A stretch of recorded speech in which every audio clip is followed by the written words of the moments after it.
All right.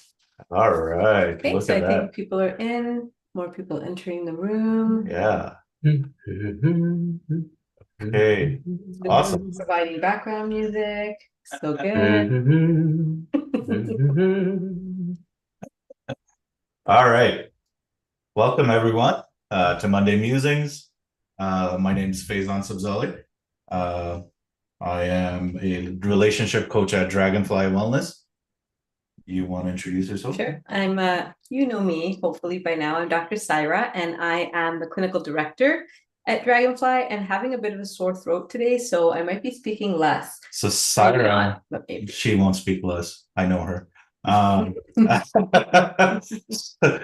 So we'll introduce Lucas, who's also on the call with us in a bit. But yeah, both Syra and I are under the weather. We were hoping to all three of us be together in a room, but we didn't want to make Lucas sick, so Yeah. he's at the center and we're at home, Yeah, unfortunately. he wanted to be healthy. I don't know why. Uh we did, yeah, so yesterday Sarah made me spend all day with her instead of me watching football, and now we're both sick. And I say that's related. Holding it in, inside voice, inside. That was my inside voice. I'm sharing it. I'm holding my inside voice, which is probably best for all involved. On the topic of romantic relationships, today's our last session for the month. And as you know, on our last Monday of the month, we invite one of our practitioners from Dragonfly to join us and kind of give you a bit of a different perspective. I know that in the past, people have shared that they really love the interaction with people in the chat. So please feel free to ask your questions, make comments, give us reactions. We'll be watching the chat on Zoom. And for those who are visiting on Facebook or YouTube, we won't be necessarily following those comments because we can't keep track of it all. We'll try. We'll try. It's not a And for guarantee. those who are watching it after, we'd also like to hear your comments and thoughts in the different comment sections wherever you're watching it. Just, it's nice to kind of keep it going after the Monday. Introduce Lucas. Lucas, okay. So Lucas is like a star fallen from the sky that we were waiting for. Yeah. So I was looking for another transpersonal therapist. And for a while, I've been really holding space for having another man, another guy on our team. I think there's an important balance that comes when you have men and women doing this work together and for each other. And so in my mind, there was this mythical creature called a man who does transpersonal therapy, and he fell from the sky. And Lucas has been around for a long time, over 2 decades in the field, and has worked with interior health, right, in the past. Yep. In private practice and kind of all around. And so he's recently agreed to join us at Dragonfly. And so he's going to be working with our clients who are looking for therapy. So clients who would reach out to me or Ariane or Lucas for sessions. I'm starting to see less clients. So it'll be harder to book in with me, as you know, my calendar's kind of full. And so we needed to make some space and needed to bring on more people. And we've got now great counselors. We've got Ariane, who also has her. She's got BCACC, so she's now covered with extended health benefits. These thumbs up things are happening. Yeah, I know. The Lucas is also kind of working towards that. Hopefully that, yeah, it's the CCPA one. So hopefully that'll be coming up soon. Either way, I think what we're hoping for is more and more people join. We get other voices, not just on Monday Musings. I think, we do like that, right? Like one of the things we've mentioned on Monday Musings previously is it's not just about us. It's not about our thoughts. Obviously, Sarah and I have some training. We share our knowledge where we can, where we have the ability to, but it's colored. It's colored by our experiences. It's colored by our perspectives, and so we like to introduce first of all, other team members who may have different perspectives, possibly, which is great. You get to hear those perspectives, and then you get to make them your own when you're ready. But also from a team perspective, right? Like we have other therapists, so that means we can have that much more impact. We can reach that many more people, and so we're excited. I think we're looking for one or two more, possibly, from a counseling perspective. But I think again, we're excited, kind of where this is going to head. So, saying all that, Lucas, you want to introduce yourself? Other than the star that's fallen on our lives. This mythical star. Yeah. Yeah, I don't know how to really introduce myself other than that. Just started here, but been in the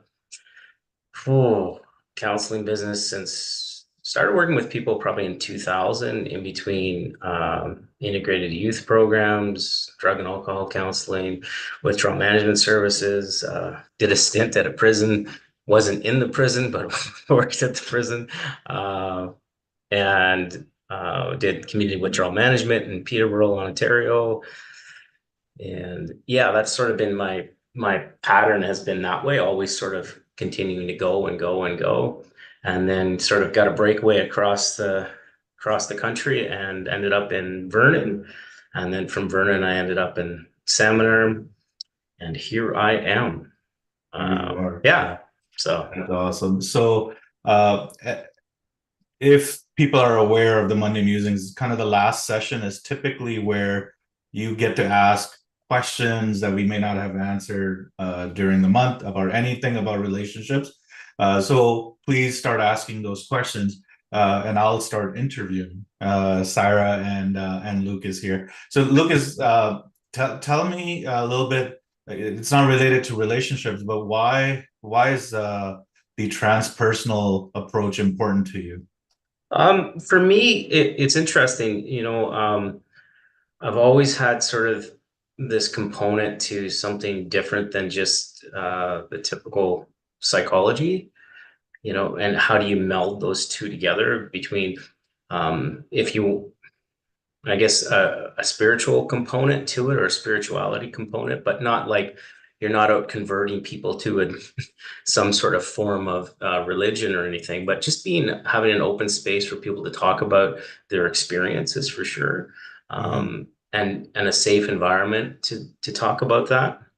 When I did my thesis, and this was in 2006, I did it on staying alive in a shutdown environment about how therapists or counselors talk to their clients about spirituality when that comes up in session, and sort of opens that up to how do you do that? And what are the things that come up for people? What are the biases that come up for people? Because we all have our own biases around that. What's the fear about, I'm a counselor and they want to talk about spirituality, and how does that happen? And then how do we go about that? And so it's always been really close to me about that. I mean, certainly experiences as a kid growing up in churches and spiritual communities and those types of things. There's always been a flair there for me. I use that word flair as it's always piqued my interest. And it's always been it's a passion for me. But also the other passion is, for me, is not missing that human component, like that there is that other side of things, but also we don't bypass that in dealing with real life things and real life scenarios that are going on. Right. If that makes sense. Yeah, no, that's great. Thank you for some of that connection there. Well, how do you see transpersonal work through relationship, I guess through counseling or not, kind of impact relationships or work with relationships? Like, what's that approach? What would be your unique approach when if, let's say, I come to you as a client and say, okay, I'm having problems with my relationship. Like, how would transpersonal fit into that for you? Of course, you're having problems. Everyone has problems in their relationships. Relationships are hard. if you think they're I don't know easy, if you know, I'm perfect. I don't have problems. She has problems. I don't have any. Well, I think like I did quite a bit of training with the Gottman in that scenario, and I think what maybe and might be a little bit different is really being open to that whole process. Like there isn't a right or wrong way but people feeling comfortable to actually talk about what's going on for them in the relationship and trying to be open to each other's perspective rather than this, like they're doing this to me. Right. And this is going on, which I mean, I know certainly in my own relationships, I've taken that stance. I don't think I'm perfect by any means, but being more fluid and open to the differences, because there's a lot of differences for some people. I mean, some people can have a real component to themselves where the person they're with doesn't understand any of that.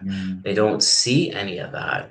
They don't know why they want to do that or why that's part of their life.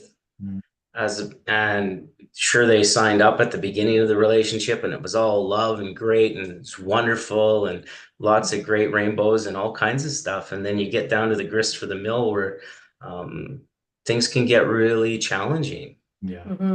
Just being open to that process. I find also this has come up with some of our couples where we started kind of maybe on the same page with our spiritual practice or the way that we see the divine. And then as the people grow individually, they may start growing kind of in different directions, start understanding it differently. And then that can cause a lot of like heartbreak, right? Like, oh, when we signed up for this, we were in this together. Now you're going in this other direction and I don't know what's happening there. Yeah. So one of the things we haven't talked about, right, this month is our belief system around relationships, yours and mine. When we see couples do couples coaching together, like our belief system or our model? No, our model, but also what we think of relationships, right? Like one of the things Sarah and I believe is that this place, this relationship is where I work out my relationship with the divine, right? So this is actually a spiritual practice, kind of coming in here, falling, failing, sometimes succeeding, sometimes poking, whatever whatever needs to happen. But it's a place where I get to know about myself, right? Like, so one of the things I tell people all the time, I mean, this was not just with the marriage, but with the kids. It's like, I used to be known as a very patient person. In his own mind. No, friends used to say. Friends and colleagues. Not those within the four walls. Not anymore. And I think that one of the things that I found out, especially when we had kids, it's like, oh yeah, I have zero patience. I have this facade of patience. Then you come home and blast. Yeah, but internally it's not, right? Right. And so I think that there is this sense of, if I can see this as a spiritual practice, if both couples can see it, that'd be even better. But if I can see it as a spiritual practice, like, oh, I have some rough edges I need to smooth out there, right? Like that, then I think I can do that work. So now, how do you take that with a client who might not be ready to go there, who might not be ready to? There's not a lot of people will see like, this is not spiritual. This is too painful, because I think of spirituality as something peaceful and something transformational and whatnot. Well, and I think that's what we were talking about. We were spending some time yesterday with Texas and Monique, our other partners at Dragonfly, and we were talking about how spirituality, like that process of spiritual growth and alignment, isn't always the butterflies and the rainbows, right? It can be grueling. It can be the dark night of the soul, right? It's not necessarily an easy path and an easy, if we're doing it all the way in, like Lucas was saying, we're not bypassing things, we're actually going for it, then it's not comfortable at times. And I think so our framework around, so Lucas and I had a hallway chat, and I thought we'd bring this up here, around like the purpose, right? What's the purpose of, for example, marriage in a time when things are so different, right? So if we think back to 50 years ago, 100 years ago, 300 years ago, there's a certain reason that people would kind of join in this way. A lot of those reasons don't apply anymore. And so, yeah, maybe we could shift to about that. Yeah, go ahead and have that conversation. Let's have that conversation. So where did that conversation go? Because, we talk to a lot of people, and there is no purpose anymore. I mean, like, what's a legit, like, why go through something? And I'm sure I'm not the only man that thinks this way. It's like, why go through all this and then have to split our finances at some point? Because we both no somewhere. Well, even if I go, you got nothing left. I don't know how you're going to split zero. But but it can be done. Yeah. Whatever little you have. Yeah, whatever. No, but the point being, right? Like, so it's like, So like making this kind of an investment, but then it's not a guarantee. right? Like, so why is this worth an investment? Why are relationships worth it? Crickets. Let's ask our people in the audience. What do you think? Why are relationships worth it? Type it in the chat. Yeah. What's a good reason for you? So what was that conversation that you? Well, that's kind of was our question. Is what is the point? Well, damn it, give me the answer now. Well, I think the conversation too, part of that conversation is that's a really complex question, right? Like, so why are you continuing to do that? And why from any type of perspective, like, why would you sign up for that? Both masculine and feminine. Why would you sign up for that? I mean, because it's not only, I mean, it could be extreme, like we always go to the finances, but also the heartache, anything, disillusion of the family, the disillusion right. of, and not only family like mom and dad, but also grandparents, extended family, and it becomes a real, grist for the mill, right? Because, and so, is there a definite answer? I haven't seen it, but I still believe in relationships. I still believe in the value of them. They can be extremely irritating and challenging, but very beautiful as well. And not just intimate relationships, but when we talking with Dr. Syra in the hallway, like why do we do these things? Like one of the areas is that what you were saying, like a lot of females are making more money than most of the males that they're in with, and like what is the design of that? And I guess when I think about it, the design is greater than those questions can answer. That there's something there, and people have choices now, right? Whether they want to be in a relationship or not. And I think there's a little bit that opens up now for people. Maybe there's not the judgment. Maybe they don't want to be in a relationship, or maybe they don't want to have children or things like that. And maybe there's not that judgment anymore. But I think relationships can be a very beautiful thing. Some responses coming in through the chat. So somebody said, we expect our partner to be, act, and think like us, right? And that can be one of the barriers. Someone else is saying relationships help us to grow in an area our soul wanted to learn. And then that same person says, our tormentor, but our mentor who's tormenting us at times. Somebody else said, helps grow spiritually and help deals with our demons. Someone saying companionship, emotional and parental support. Someone else saying friendship. So I think some of these, right? Like so things like they help us grow where our soul wanted to learn, spirituality, emotional support. These are mature ways of looking at relationships, right? It's because look who's on our call. Yeah, I understand. We've been doing I know. I know, but what I'm saying is like when in your 20s or your 30s, you get into these relationships, and if you're not thinking this way, if you're not thinking of relationships in this way, right? Like what Lucas was saying, like with values, like there is still some value in it, right? So you're like, okay, I'm gonna go through this. I know it's gonna be difficult. Like you're going in with our eyes wide open. A lot of us don't. Don't start with like we used to be like, oh yeah, we're gonna date. You got married. You thought like, oh yeah, now we're gonna have this fun. Like, oh, he's gonna go to work. He's gotta go. Yeah, he's gonna work every day. Sitting in the house. What the hell is this? Yeah. Crap.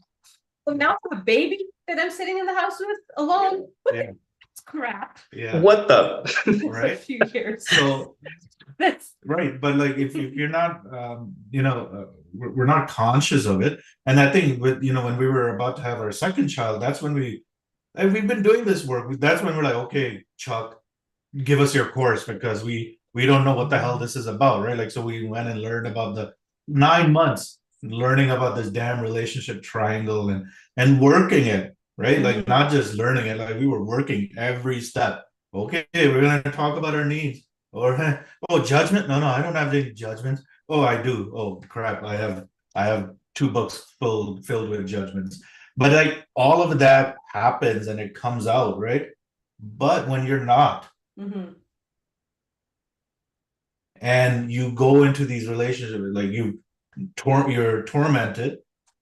Now what do you do? Right? Like, so how do you get to this point of it? This is worth it. Any relationship, not just our intimate relationships, any relationship. And every relationship will require boundaries, every relationship will require all of these things. But it's like, how do you get to that point where I'm willing to go through the fire? I'm willing to go through the fire. How did you get to that point? So people on the call, tell us in the chat, how did you get to this point where relationships are worth it for you? If you're at that point where you're actually seeing it as a spiritual experience or companionship, or you're seeing that friendship, how did you get there? And while you're typing that in the chat, I'm going to read out a few more comments here. So someone's saying, I have my best friend who is there to support me, and I support him through growth, heartbreak, life's challenges, as well as all the fun, happy times. Sharing, raising 2 fantastic children, getting old with. This like sounds like the dream, the star falling from the sky, right? Like that's, I think, the goal. Someone else is saying, sometimes at that young age, we're not sure of the difference between love and lust. Yeah. What, that thing about age, and is this the age that I need to be finding? So like all those social stories, right, about relationship and what they mean about us, if we're in them or if we're not in them. So tell us in the chat. Oh, here, some people are coming through. Someone's saying, not wanting to destroy a family means taking a hard look at ourselves, especially when you see that our own parents are so nuts. Yeah. Right? That's beautiful. So we're kind of blazing a new trail, right? And we're saying the kind of relationship that was happening that we were looking at as role modeling, maybe that's not how we want to be. Call them nuts or whatever we call them. And then how do we do this different? And that taking a hard look at ourselves. I find that people come to counseling for their relationship, like when they've tried everything else. It's often kind of that last ditch effort. And according to the research, people come to counseling, couples counseling, 6 years after the problems have already started. 6 years. And that's why Faizan and I teach the triangle and these models, because if you can have some tools up front, then we can catch things earlier, right? Then we're only 1 year into the problem or 6 months into the problem. We're not trying to undo now 6 years of pain because you waited too long. Yeah. What about you, Lucas? Like what have you found in your experience with your clients? Like what are some of the gotchas or even breakthroughs that clients have had? I think what I've noticed a lot, I mean, and that's, there comes that point where, your ability to repair is bigger than your ability to not repair, right? And then usually what I would see is that not all the time, but sometimes that one was in and one was already half out. Like they were just going through some of the motions to not completely buying in that it was salvageable. And that's sad, but that's okay, right? I mean, that's where they're at. But that ability to repair relationships, like whether they're intimate relationships or even friendships, and how do you repair? And how the other one was like how people argue with each other. Like, do they go right for the throat, or is there a buildup? And one of the things that over the years, I've really noticed and it's as I've gotten older, is I can't remember her name. She's a psychoanalyst, and she talks about, object and subject, that there's that switch now between, seeing things as an object. This is my wife or this is my husband, and seeing them more as a subject. The example she gave is, I'm a boy, like when babies are born, I'm a boy and it's a girl. So one's seen as a subject and the other seen as an object. and how that interplays can possibly interplay like in either the dynamics of how we see relationships or how we see masculine and feminine, one as a subject and one as an object. And I think I believe that's starting to shift. Can you give some like practice? This is really fascinating. Can you give us a few more like juicy examples of that in the context of relationship, the subject and the object? Can you give us? I think the context I would use is often, so when people describe their partner or if they use the word wife or husband, and they stop there. And it's like, can you give me a little bit more? How would you talk about your wife, or you describe her as your wife, but how would you talk about her? Like, how would I know about her, never meeting her? And when we get out of that sort of object conversation, well, she's, really good at this, and this, and things, rather than she's this great therapist and she's running this health clinic and she's amazing. She has great connections in the community and she's just a wonderful human being. I'm using you as an example. So I know. I'm trying not to let it. So when we start talking about the subject rather than this object, right? And the same thing with if you identify as your husband or this is my male partner, or even one of the fascinating things I've seen in same sex couples is they still have the same troubles that heterosexual couples have. There's no like, and so that opens up a whole other can of fascinating things to talk about. But for me, when that changes between an object and a subject, and I noticed it as I got older, like when I would identify with somebody when I was younger, it was this is my, right? Rather than, this is so and so and this is what they do and they're awesome and this is what we do, this is what we like, these are the same things we when like. somebody makes it like this is my wife, how does that impact, like what impact does that have? Well, I think it depends on the individual, right? I mean, if they're okay with that type of language, unless they're open to talking about it. Like some people don't like to be identified as like you own me. And they may see that as that, but others are totally okay with it. Like this is my partner rather than this is so and so, like using their name. Like and I think as partners in relationships, we're also wanting to know more, right? Like we want to be more than I just want to be more than just her husband. She wants to be more than just my wife, right? Like 100%. Yeah, right. Like, I think sometimes we limit that. Like when I'm assuming that's what the point is. Like when we objectify it, is that we're limiting them to a certain role, and that's it. We're not able to see beyond that role of this person. Yeah. So other than you making Sarah's head a little bit bigger, which now I'm gonna have to work on reducing overnight. So this is a fascinating way of looking at relationships in a sense that how do we talk about each other, right? How do we speak about each other? One of the things we've talked about is respect in relationships. And it's not just respect when I'm talking to you, but when I'm talking about you to somebody else, how am I speaking? Or wives in general, or women in general, men in general, whatever it might be. That how do I speak about someone out when they're not around as well? I think that's important, and because then that gives a language, and that creates a story in my head of how I see the other person. And it's an energy too, right? If you're being sweetie in the house and then going out with your friends and bad mouthing me, there's something there, right? Like I'll feel like there's an incongruence, there's something's not lining up here. Yeah.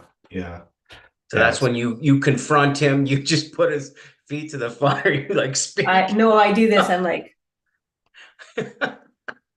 I don't use a lot of words in our confrontations. I use a lot of facial expressions. Okay. Yeah, and he knows.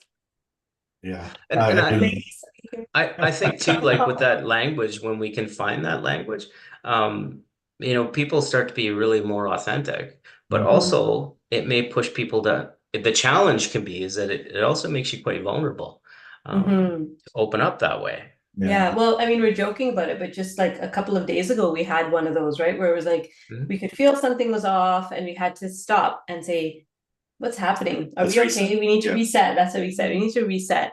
And who knows why, how we got here. There's probably a story and it probably a couple of weeks of story. And now I don't want to keep feeling this way. So how do we, and it was awkward as hell. Yeah. We do it and it's so uncomfortable. But if we don't do it, and like kind of watch the role modeling of just sweep it under the rug and just keep going and just keep talking about the bills and the kids, and then it drives a wedge, right, farther and farther and farther between us. Yeah. Well, what's the I think this, I want to stay on this subject for a little bit longer, this object and subject, because I think it's an interesting way. We've never talked about this, I don't think. I think it's an interesting way of looking at relationships. So thanks, Lucas, for bringing that up. How do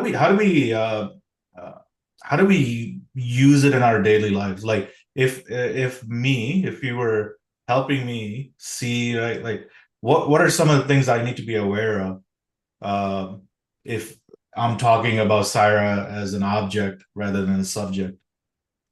I think sometimes, so the challenge becomes is our ability to have those crucial conversations, right? Those really difficult conversations, and they're hard to have.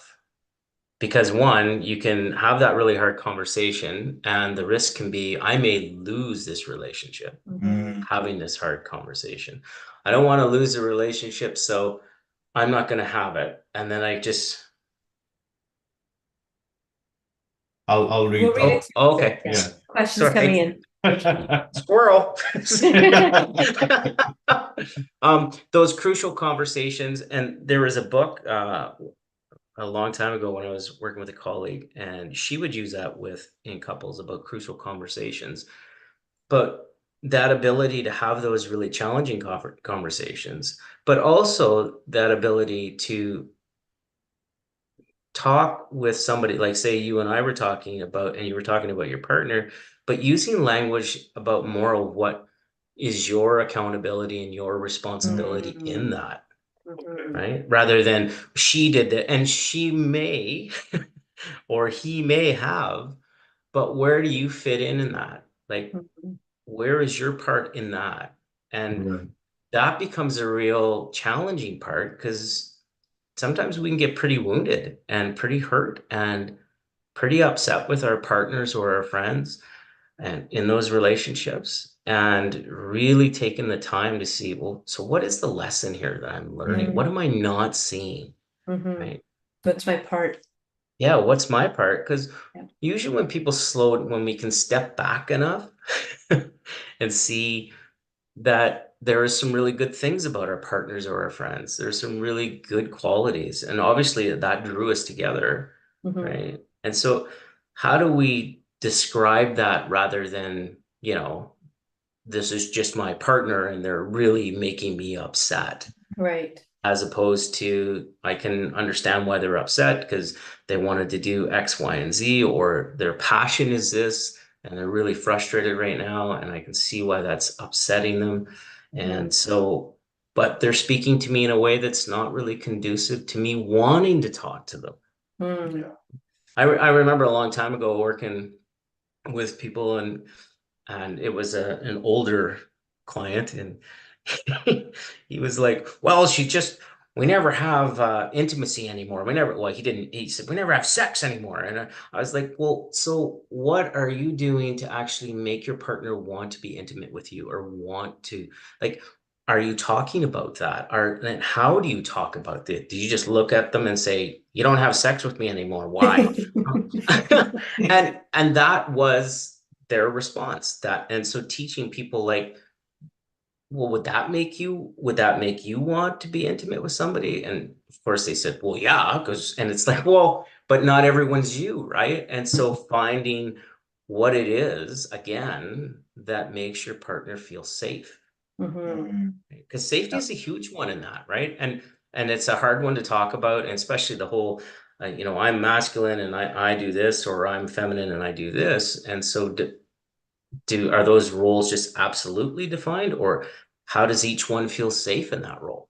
And if it is even they're comfortable with being defined as that role. Right. So there's another comment that came through. Relationships give an individual a chance to see who they are, because others are mirrors and show us who we are and where we can grow and evolve. I think that's what you're talking about, what's our part and how we learn. And then there's a question for you, Lucas. It says, Lucas, I was wondering if you could help clarify when you said how one argues in a relationship, going straight for the neck, or how the arguments build up. What are the implications here? Well, so if you're with so the example would be, so you're with your partner, you've been together a while, and you know a lot of their vulnerabilities, and that's where you go first. You 100% go for that. Right. And it's, to use the analogy from the animal kingdom, it's like the kill shot, right? That that's going to destroy them. And you go right there. Right.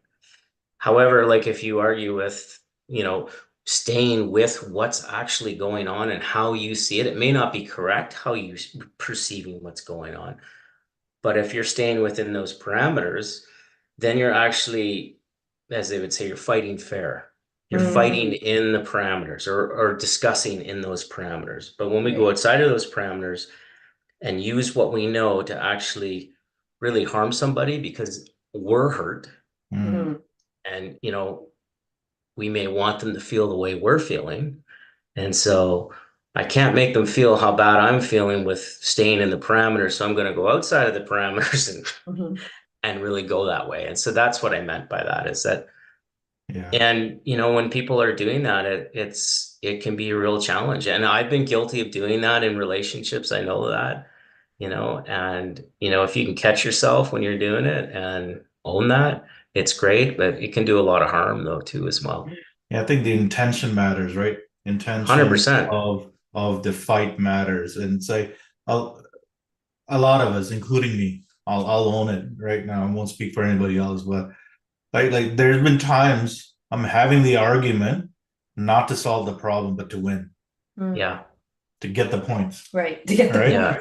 And it's like, and I think that's a difficult place to have an argument from, because to win, I may, like you said, Lucas, I may have to destroy that person. I may have to use things that only I know about, or that I've been entrusted with, right? Those vulnerabilities, and see, that's why your parents disowned you, right? Like it's stuff like that.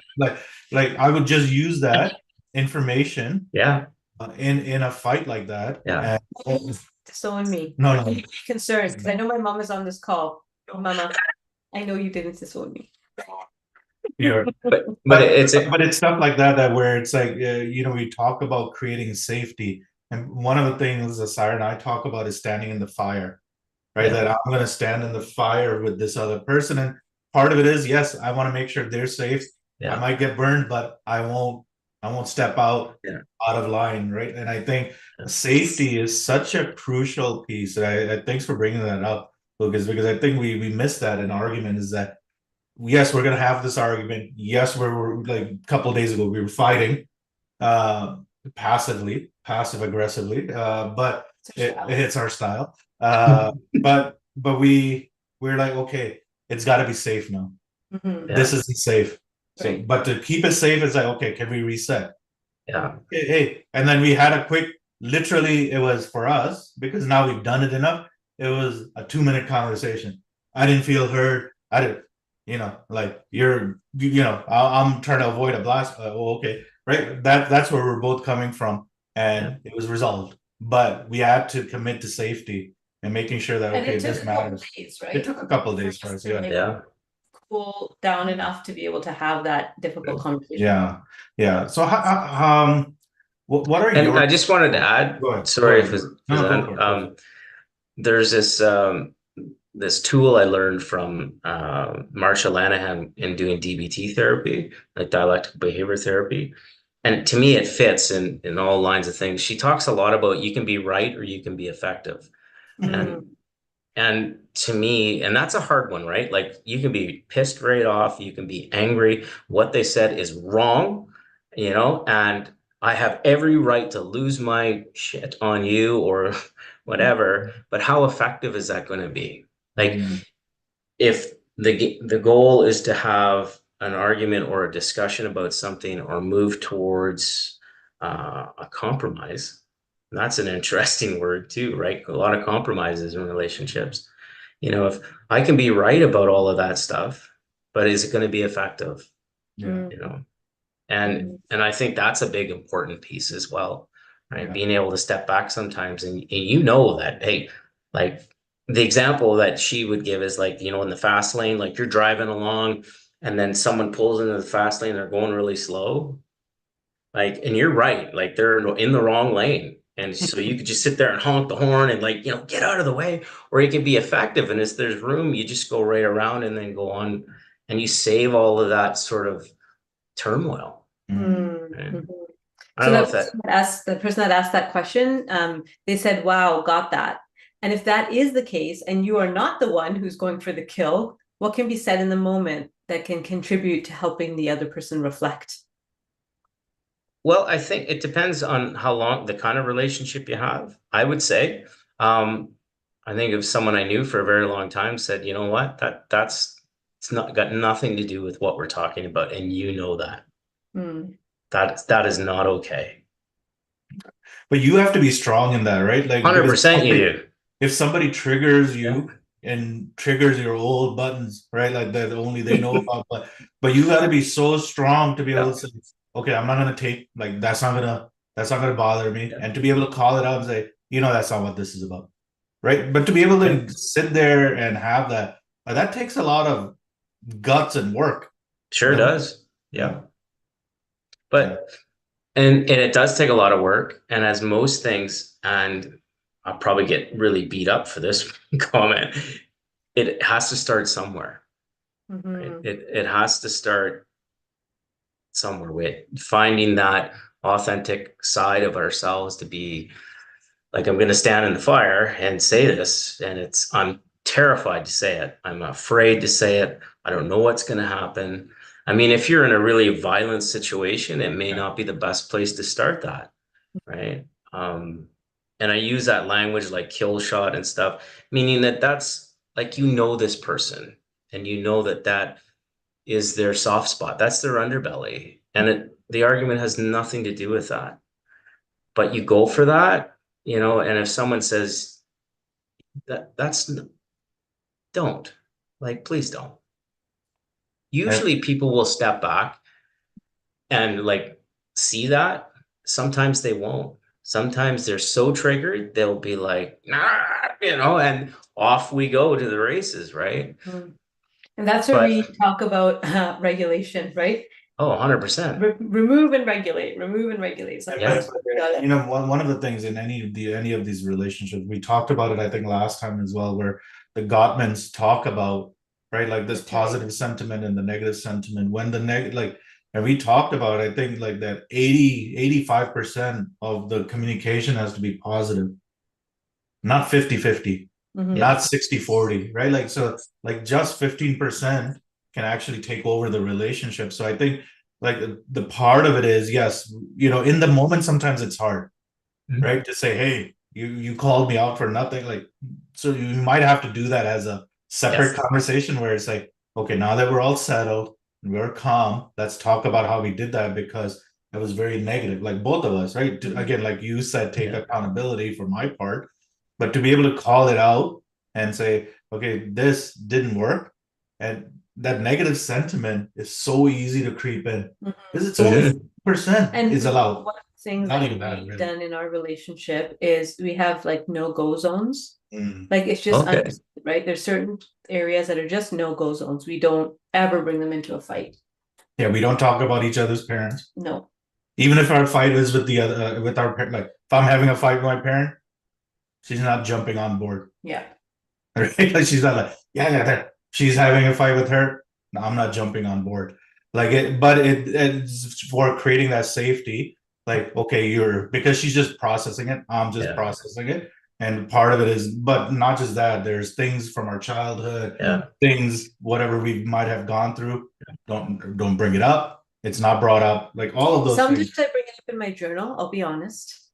Sometimes I rage write about it, but it's not happening here, right? It's happening in my own space, in my own internal. With our therapists or group counseling or wherever, like and support group, whatever. But like, and the again with the intention of I want to take responsibility. I just need to be able to get past this, get it out, so I can take responsibility for my part. Right. Right. Again, even in those support groups or therapy sessions, intention matters. Intention always matters. Oh my gosh, people, how many times I actually stopped working with couples in counseling, in a counseling capacity, because so many times they would come to therapy and both people are trying to help me see how the other person is so wrong.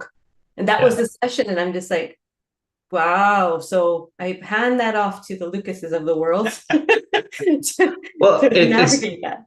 It's interesting you bring that up. A colleague of mine years ago, she used to draw on the board and she'd put down the middle, like the boundary of respect, right? You know, and sort of this is where you end and this is where I begin, and always checking in on that boundary of respect, right? Because things can sometimes get really heated, especially, and not all the time in couples therapy. Sometimes they'd be great.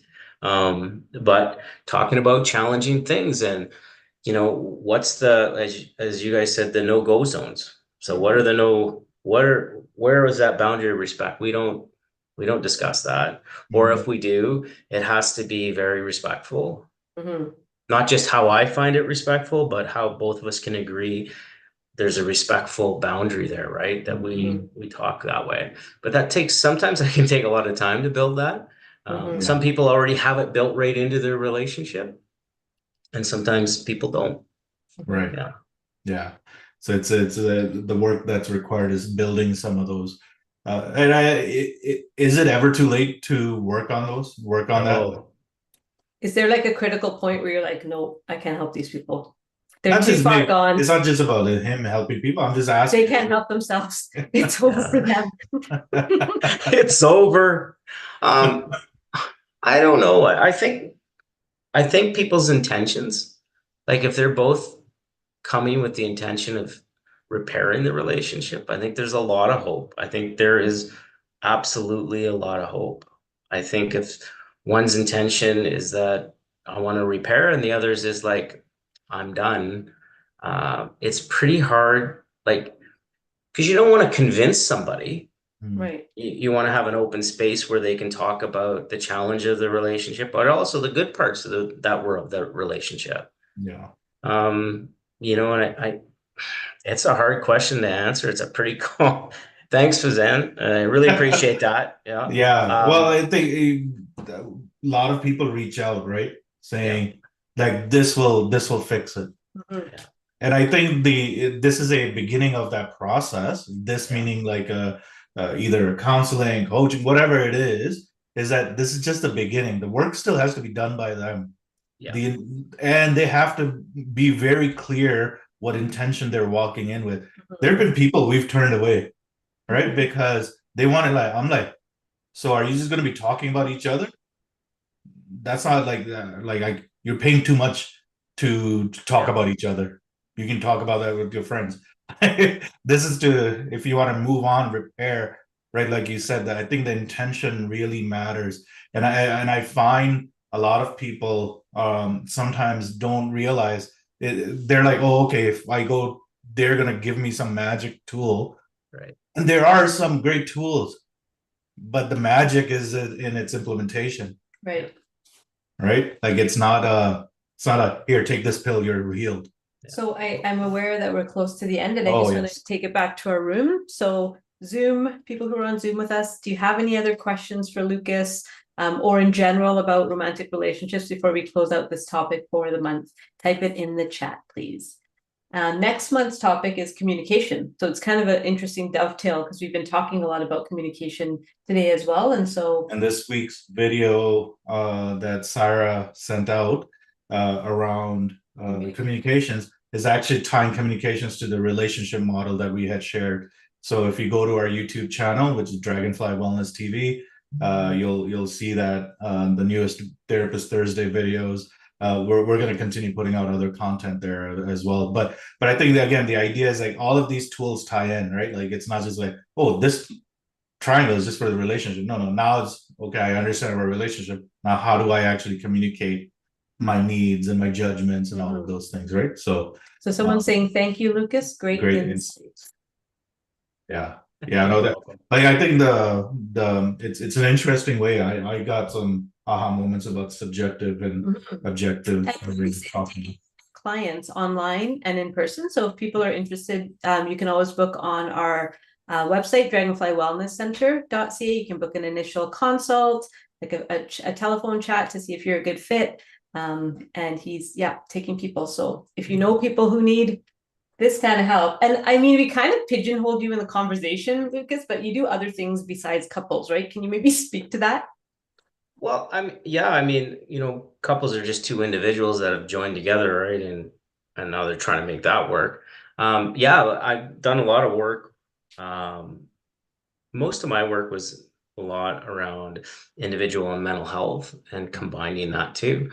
And finding a safe place to actually talk about your mental health and being okay with that, right? Rather than stigmatizing it and there must be something wrong with me. Done a lot of work in my lifetime with men around being open about talking about feelings, what that looks like, the changing dynamic and roles between masculine and feminine, and how to embrace that. I mean, had a pretty fascinating conversation today at Dragonfly with somebody about, if masculine and feminine are identities, are they just identities, or is it a feeling? Like, is it an emotion? And if people now are coming where maybe a man is more soft and kind, does that make him less masculine? And if a woman is more into the things that we think that make them masculine, does that mean she's not feminine? I mean, to me, it's fascinating. It's a great conversation. I don't have any evidence to support my theories, but I think it would be a fascinating research project. I really do. And how does spirituality relate to all that? So work with lots of men. At one time I worked with young kids and all that stuff. I used to do all kinds of coaching in hockey and stuff like that. So I'm kind of retired. Addictions, you've done work in addictions and recovery. Oh yeah.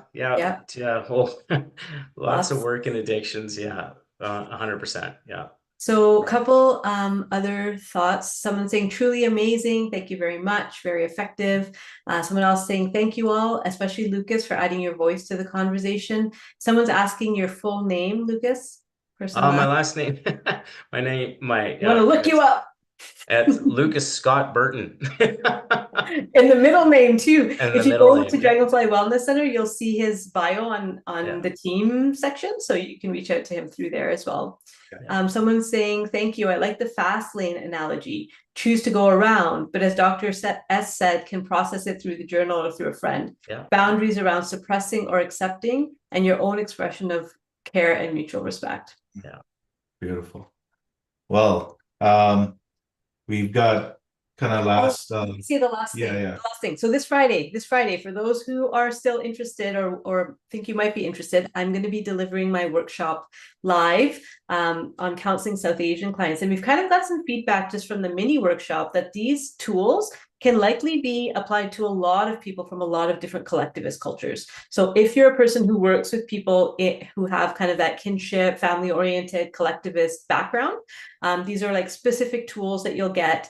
There's 9 of them, and there's downloadable PDFs, and there's meditations, audio and script, and there's lots of stuff, and it's 3 hours. And the teachers, there have been teachers who reached out saying they're interested in taking because they have cohorts and reaching out to their employers and getting it funded by their bosses, because this is professional education for those in the helping professions. So if you have any questions about that, email us. You can register until Friday. But we're excited. It's going to be a great session. I know the live session was amazing, and it's free. So what I'm doing on Friday is not free, but what I already did last week is free, and you can go and get your copy of the replay at dragonflyacademy.ca. So if you're interested, there's one particular tool in there around family dynamics, and if you're interested in learning about that, go grab it. You just have to put in your email address.